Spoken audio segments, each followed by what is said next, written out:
Hey guys, it's Erin. I'm having a quiet Saturday night in, and I decided to take out my tarot cards, which I have not done in a while. I was going to go through them and do a little mini reading, and I thought you guys might enjoy doing that with me. So I have my tarot deck, the same one that I've always used in my videos, which is this one right here. And these are the medieval Scapini tarot cards. So what I'm going to do is shuffle them a little bit, and I'm going to pick 3 cards and just do like a general reading just to see what comes up. If you are watching for the tarot reading, that's great. If you are watching for the ASMR, that is also great. There is no wrong way to enjoy the video. So, just, enjoy our Saturday night together and see what comes up, see what kind of messages there might be for us, and hopefully find something that resonates with you. Okay, so 1, 2, 3. Alright, so the 3 cards that we have are, the first one is the Star, and we can see a woman, a naked woman, with some, I guess, like vases of water that she's pouring out, some flowers, long blonde hair, and a star in the background. The second one that we have is the 4 of Coins, or 4 of Pentacles in other decks. So we have 4 coins, and then we have a woman, a tulip flower, and different like drawings on each of the coins. There's a lot going on this one. And the third one is the Popus. I'm not 100% sure if this is called the same thing in other decks, but for this one it is. And we have a very like royal, regal woman sitting on a throne, and a very fancy dress with some like grass and flowers by her feet and a book in her hands. And I have the corresponding book, as always, that goes along with the deck. So let us see what the messages are for us tonight. Okay. Alright, so number 1 is the Star.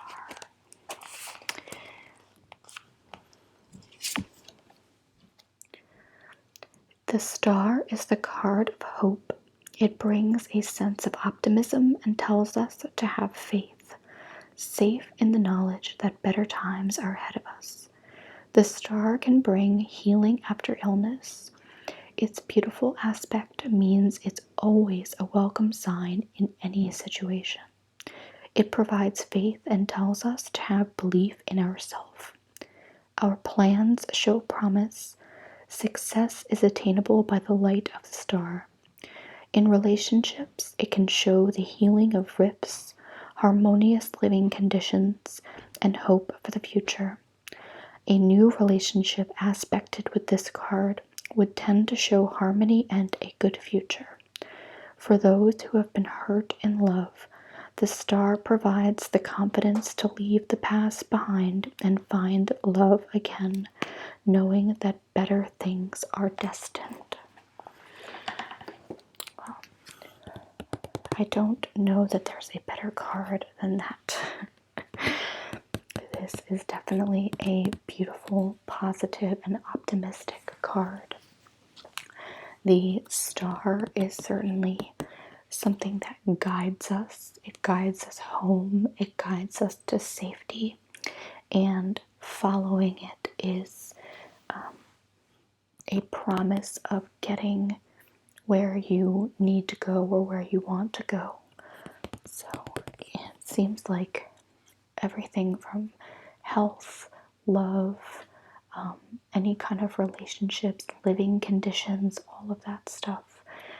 It did seem to signify a future condition, that things will be okay, that things in the future will be harmonious. So I'm not necessarily picking up that this is going to be an instant thing, but it does seem to be a very good predictor of success and hope and happiness. Okay, and then the second one is the Four of Coins, or Four of Pentacles. So let us see here.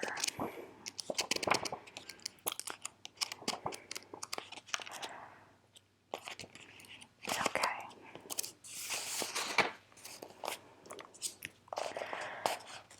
And I'm going to refer to it as Pentacles because that's what I'm used to, and that is how the book refers to it, so it's the same thing. The Four of Pentacles can indicate being focused upon goals and financial matters at this time and being prepared to work hard to attain them. However, having worked hard to achieve some form of financial stability, there may now be a fear of loss, and this can lead to feeling the need to hold on to everything a bit too tightly. There is nothing wrong with working hard for one's money or in being careful with one's resources, so long as it doesn't become a preoccupation. This card frequently appears when there is an element of being overly cautious or hanging back emotionally, and may indicate that you need to let go a little in order to move the situation forward, taking a calculated risk. Negatively aspected, it can indicate someone who has a miserly disposition or does not feel inclined to share. I do feel a lot of, personally speaking, I do feel a lot of connection to this card. I think that there's a lot of people make a big deal out of people that have a fear of failure, not necessarily starting something because they are afraid that it might fail or that it might not work out. But I think what this card's talking about, and something that isn't as focused on, is having a fear of success, which is a very real thing. And that is like a lot of people have dreams and aspirations and things that they want to do, but it's almost like you don't feel like you either deserve it or that it would even really be possible, or once you start to taste the success, it's scary. Like, it actually might make you draw back a little bit because it's not something that you're used to, or you feel like it's not going to last forever. And I think that it's really important to remember that with projects or goals or even life in general, it's so important to remember to have fun and to chill and to let go and breathe and just be like, why am I overthinking it? Why am I putting so much, why am I fighting so hard against this? Because the more preoccupied that you are with things not working out, the more they're not going to work out. And it's not it sucks if that's true, because it's sort of like a double-edged sword, or almost like a self-sabotage sort of thing. But it's very important to remember here that like it's to take a step back and be calm and confident, and that it's okay to, like, you don't have to feel guilty for wanting financial stability, for wanting money, for wanting things to work out. You don't have to feel bad for wanting those things, and you also don't have to feel bad when those things come to you, because that can create a lot of inner turmoil, a lot of overthinking, to the point where you're not even really enjoying it once you get it. So breathe, take a step back, and know that you can do it, and you will do it if you clear out all of the analysis paralysis and just let it happen and enjoy watching all of your hard work come to fruition. And this is the last one.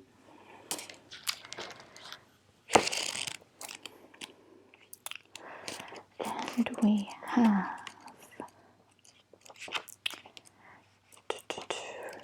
number two.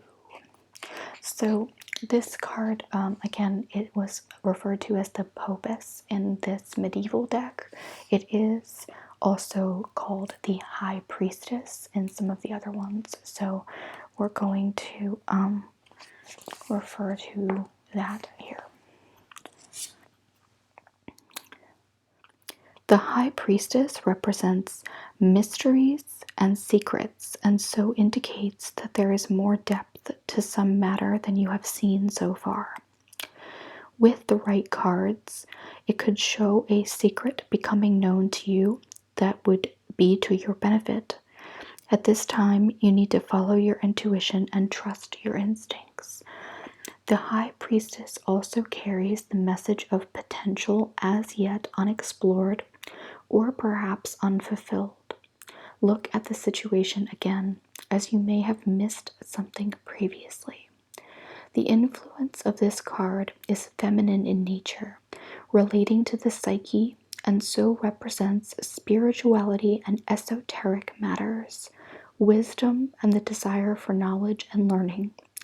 It may also show an interest in the deeper, more complex aspects of life. So I don't know. I don't know about you guys. I mean, obviously, I'm doing the reading. I'm just sort of enjoying it with you guys and stuff. But this is an interesting card for me. I don't think I'm alone in the fact that I have been thinking a lot in general about sort of very spiritual, esoteric questions. I have a lot of questions about very existential topics, like what I'm doing here and what even is this place that we live in, like Earth and the universe and things like that.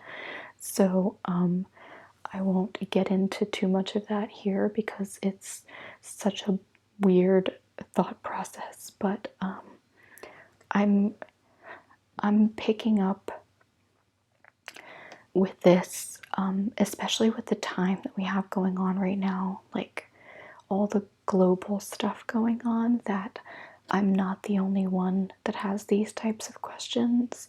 I think a lot of our worlds, a lot of our universes have been shaken up, and we have a lot of questions and, you know, a lot of uncertainty, just a lot of why are things happening the way that they are, and what does this mean for me? What does it mean for my family? You know, why would something like this be allowed to happen, and things like that.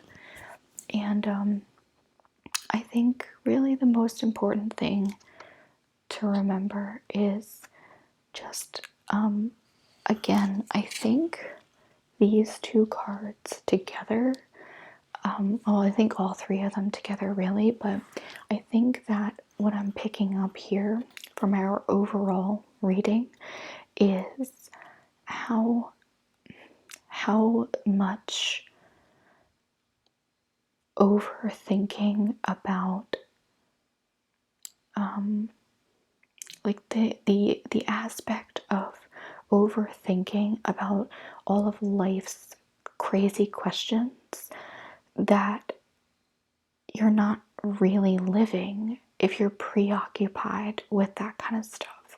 If you're constantly wondering all of these like existential things or esoteric things about why we're here and what's the purpose, and very sort of almost nihilistic, like there's no point to anything or whatever, then it's like it's very counterproductive to what you're trying to figure out, which is if you're spending all of your time worrying about why we're here, then you're not really here.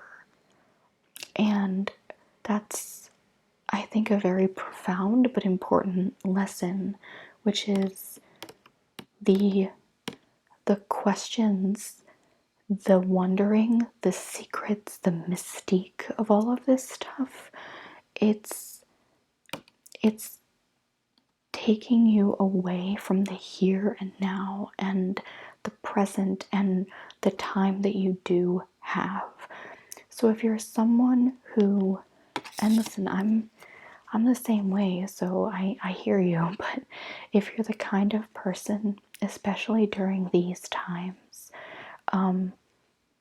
which is, you know, to say a very chaotic, uncertain time, if you're the kind of person who's just spending all of your time worrying and wondering and questioning about what everything means and why we're here, I think that the analysis paralysis kind of part of that is an issue that kind of makes it so that you're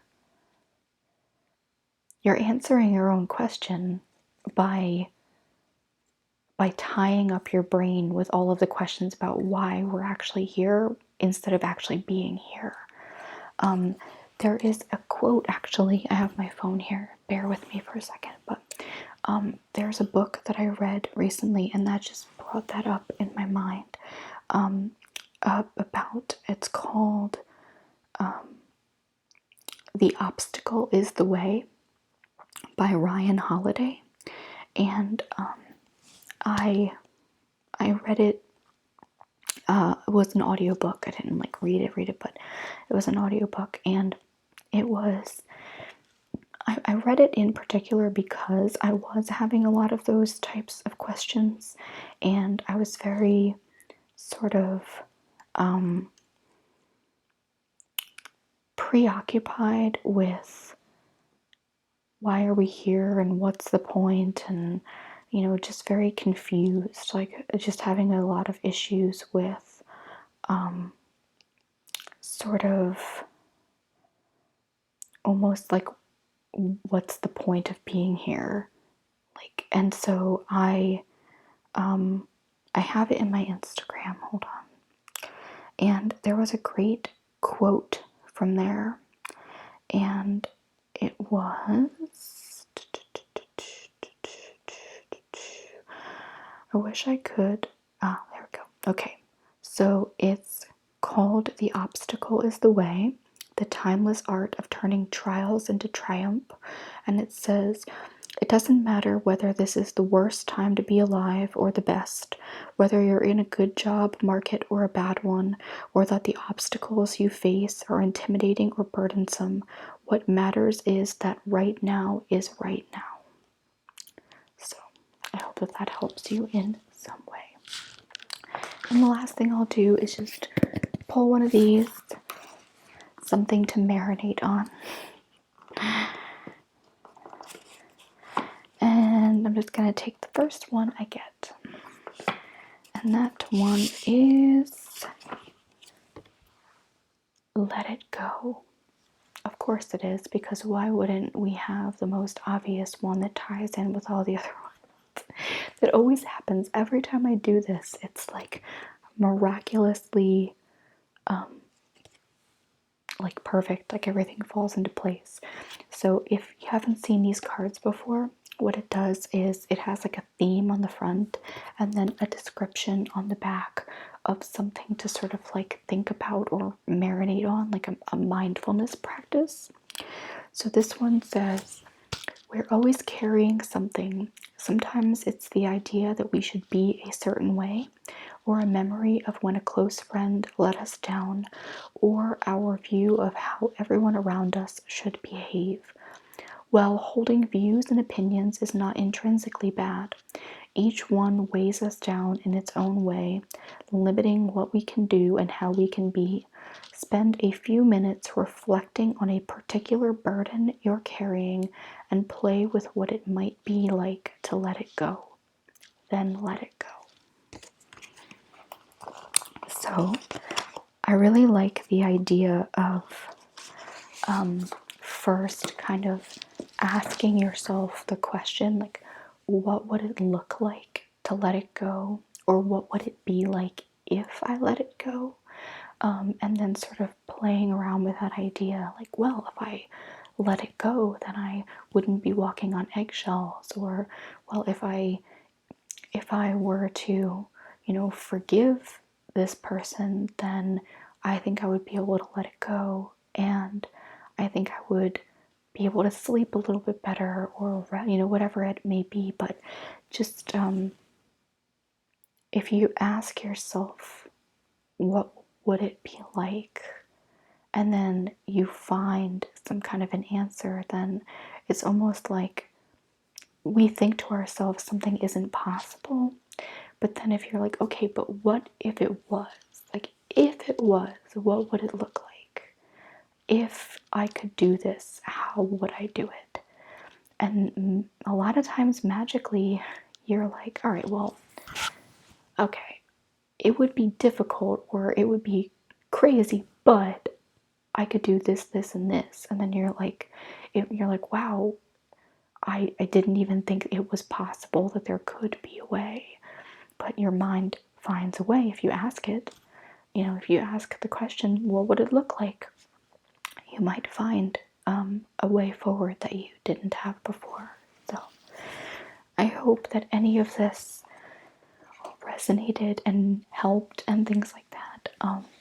If any of it did, let me know, and I would really appreciate if you could comment below if this was helpful to you, or if you would be interested in having me do it again. I love making videos, but I only really want to make the ones that people want to watch, and I can't always tell if people are into it or not if I don't get kind of feedback on that. So feel free to email me or comment if this is something that you would like more of, and I will be happy to do it. And I hope you all have a beautiful Labor Day weekend.